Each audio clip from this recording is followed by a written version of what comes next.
on silmi pimestav, isa ajab Volga-letti, ma vist kohe minestan. Suurest olnud pilves küla väravasse tuiskame, lapsed rõõmust kilkavad, sest issil juba sadase.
kiirattega jõudis.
Rada on väga hea, ise oled siin. Aga ma ei naudita.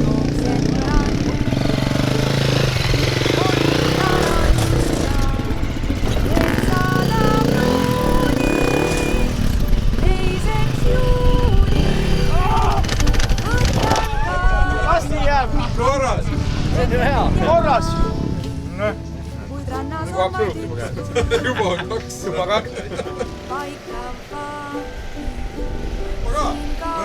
Aplaus pealtvaatajad! Uraa! Uraa! Arvestajate klassis Erki Parusoo, Edgar Kupri ja Viljar Raudau. Rada oli super minu jaoks, kõik oli parasjagu, krossirajal sai natuke puhata ja metsas oli selline täpselt parasjagu ja laud meeldis mulle ka väga.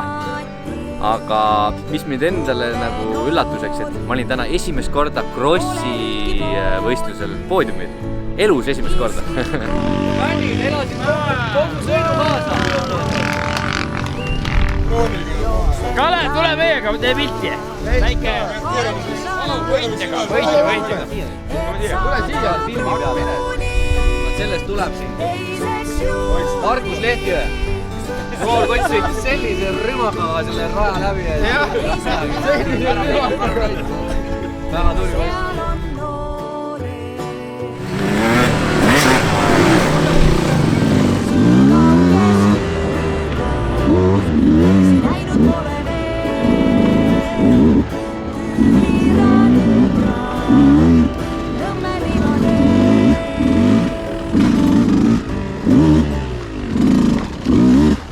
Aita siis nüüd, ma olen närvi raisk.